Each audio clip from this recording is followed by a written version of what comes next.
Chairman, thank you. I wish you and the ranking member well, and will pledge to be a good member of this subcommittee to see that we achieve good results at NIH and other things.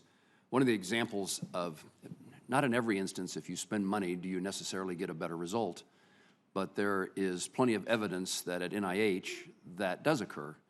And Dr. Hodes, I would highlight particularly the increasing total amount of money.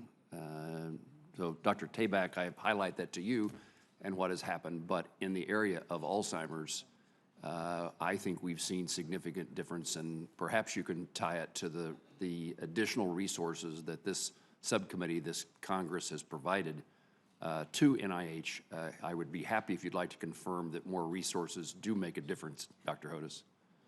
I'd be happy to confirm that they have made a difference. The enormous progress we've seen could not have happened at this pace without the increased support and investment in research. And similarly, we'll do our best to continue the momentum of this with whatever resources are available. Could you put that in personal terms, what it might mean for a family or an individual who has been diagnosed with Alzheimer's? Well, I think with a reduction or limitation in resources, we do our best, of course, to be good stewards of resources we have, but inevitably, it would slow the progression from most basic discovery through the identification of new diagnostic, therapeutic, and preventive measures. We haven't spoken as much about prevention as we have of treatment, but that's another one of the very high priorities in which we've made great progress, that continuation of which is going to be dependent upon resources. Thank you for the reminder about prevention. I chair the Down Syndrome Caucus in the Senate, and one of the things that I appreciate is the opportunity. We have one of the institutes that have a role to play in that research. The relationship between Down syndrome and Alzheimer's is still being developed and understood, and hopefully providing information and a path forward. Anything that I ought to know, maybe Dr. Tabak, about what's going on in the realm of Down syndrome and how our caucus and my colleagues and I can be helpful in not only in the research that's going on, but in assistance to individuals and families.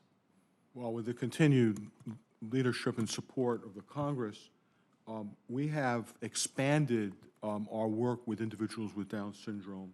For example, the Include initiative, which stands for Investigation of Co-occurring Conditions.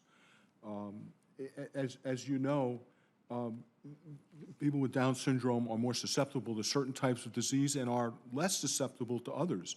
And so there is something to be learned for the general population as well as those with Down syndrome. We are, in particular, trying to enroll more people with Down syndrome in typical clinical trials so that we have a better understanding of what interventions that we use for the general population would have on individuals with Down syndrome. You've already alluded to the intersection between Down syndrome and Alzheimer's disease, and of course Dr. Hodes is best prepared to speak to that specific point if you are interested. Dr. Tabak, let me suggest to you that if NIH would provide me with information about how to encourage additional individuals with Down syndrome to participate, we'd be glad to take that on as a project in educating our constituents, beneficial to them and beneficial to NIH. Thank you. We really appreciate that. And we may suggest that we have a Down syndrome caucus meeting in which we pursue that and other issues that are going on. Thank you. Dr. Lowy, I raised this issue a year ago with Dr. Tabak, and I want to highlight this again. I'm concerned about the competition that will occur for cancer research funding.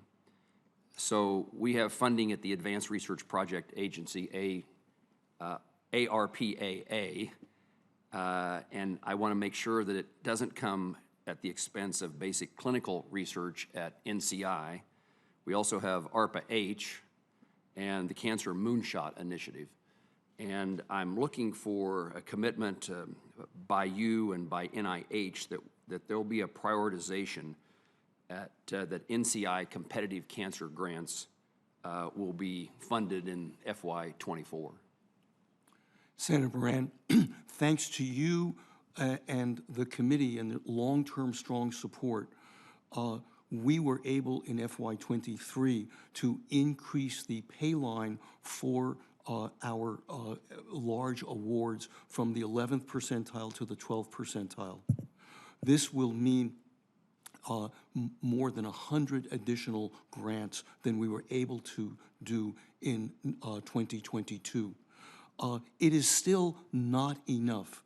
As you know, there has been tremendous opportunities for cancer research, and so researchers are flocking to the NCI in large numbers, larger than in other areas. And therefore, although we're supporting many more investigators than we did previously, our pay lines or success rates are not where they should be.